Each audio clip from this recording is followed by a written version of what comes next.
La Commission européenne envisage un 9e paquet de sanctions contre Moscou. Il s'agirait d'abord d'allonger la liste noire des personnes et entités. Le président russe Vladimir Poutine a affirmé que Moscou n'utiliserait l'arme nucléaire qu'en réponse à une attaque de ce type. La vingtaine de personnes arrêtées ce mercredi en Allemagne est soupçonnée par la justice d'avoir voulu renverser les institutions démocratiques du pays.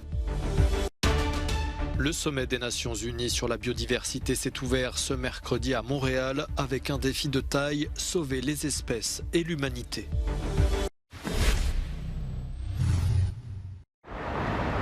Un 9e paquet de sanctions à venir contre la Russie si les 27 l'approuvent à l'unanimité. L'Union européenne veut rallonger sa liste noire, créée en 2014 après l'annexion de la Crimée, qui concerne déjà 1241 individus et 118 entités. Pour les intéressés, cela entraîne un gel des avoirs et une interdiction d'entrer sur le territoire de l'UE. Tout d'abord, explique Ursula von der Leyen, nous proposons d'ajouter près de 200 personnes et entités supplémentaires à notre liste de sanctions. Cela inclut les forces armées russes ainsi que des officiers et des entreprises industrielles de défense, mais aussi des membres de la Douma et du Conseil de la Fédération, des ministres, des gouverneurs et des partis politiques. La Commission européenne a d'autres projets, sanctionner des banques russes, interdire l'exportation directe de drones vers la Russie ou encore suspendre des médias russes considérés comme propagandistes.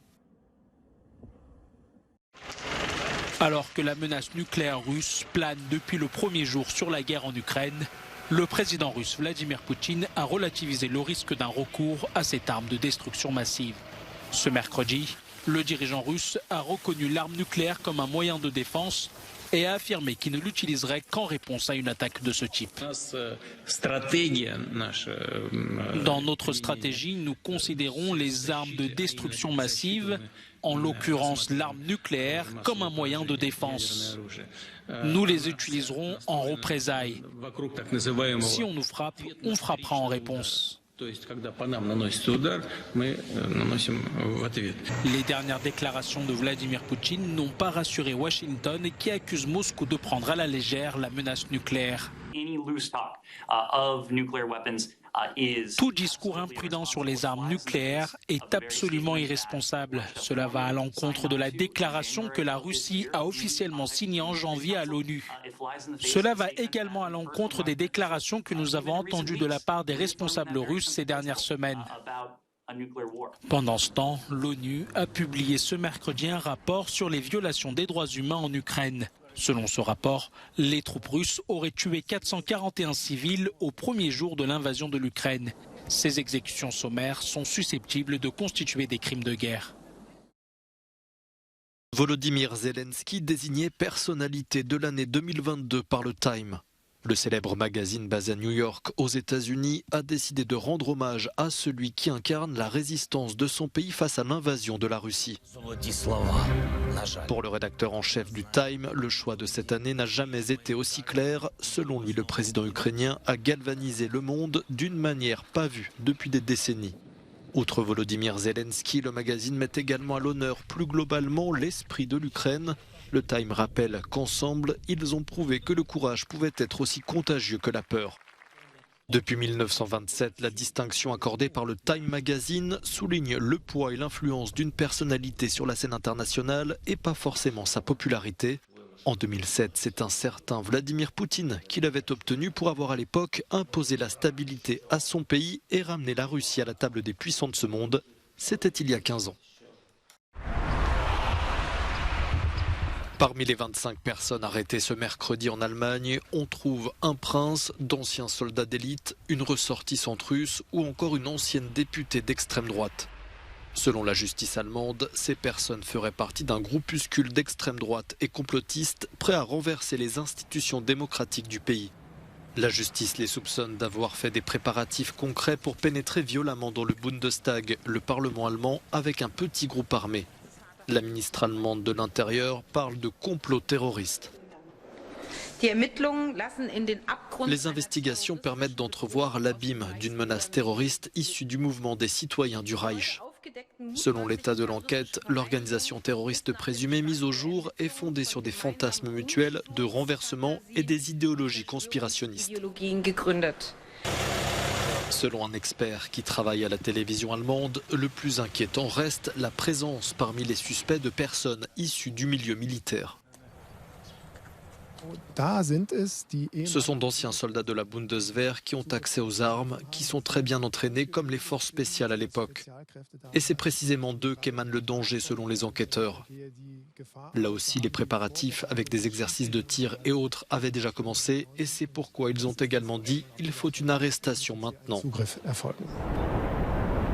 Outre les 25 personnes arrêtées en Allemagne, une interpellation a également eu lieu en Autriche et une autre en Italie. L'enquête vise au total une 50aine de personnes. La Croatie s'attend à ce que ce soit un oui. Les ministres de la Justice de l'UE doivent se prononcer ce jeudi sur l'adhésion de Zagreb à l'espace Schengen. L'un des points sensibles, c'est comment la Croatie va gérer ses frontières avec ses voisins non membres de l'UE, comme la Serbie et la Bosnie. Une inquiétude palpable à la frontière serbe. Il est possible que les contrôles soient plus relâchés et ralentissent encore plus l'ensemble. Je ne vois pas les choses s'améliorer. La police des frontières croates a mis en œuvre toutes les procédures légales de l'Union européenne depuis son entrée dans l'UE le 1er janvier 2013. C'est pourquoi il n'y aura pas de foule à la frontière. Outre les difficultés supplémentaires pour franchir les frontières, les voisins bosniaques craignent de devoir faire face seuls à des problèmes comme l'immigration et l'instabilité régionale. Le sentiment d'isolement, le sentiment de fossé entre la Bosnie-Herzégovine et la Croatie va également s'accroître et la politique actuelle de l'UE envers la Bosnie-Herzégovine, mais aussi envers la région des Balkans occidentaux, est telle qu'il n'y a aucun espoir que dans un avenir proche, 5 à 10 ans avec la politique actuelle, ce fossé se réduise. En fait, il va probablement beaucoup s'élargir. Mais selon l'ancienne ministre croate des Affaires étrangères que nous avons rencontrée, l'extension de l'espace Schengen apportera des améliorations au reste de la région. Il ne s'agit pas d'un élargissement, dit-elle. C'est une consolidation du territoire européen. Nos voisins des Balkans sont entourés par le territoire de l'UE et c'est vraiment une question de sécurité européenne.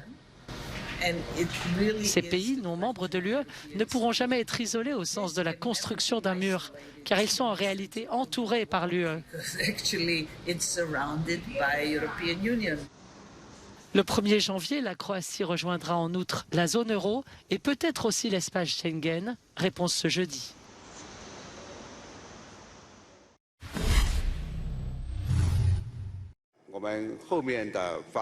Le sommet des Nations Unies sur la biodiversité s'est ouvert ce mercredi à Montréal, au Canada.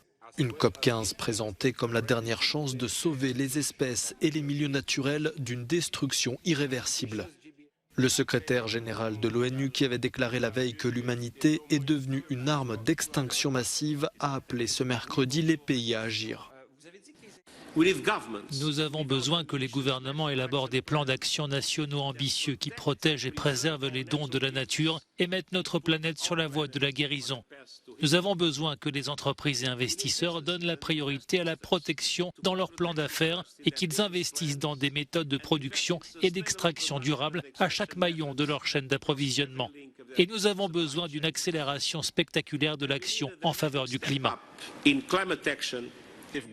Le président de la COP15, le ministre chinois de l'écologie, a déclaré qu'il fallait conclure un pacte de paix avec la nature.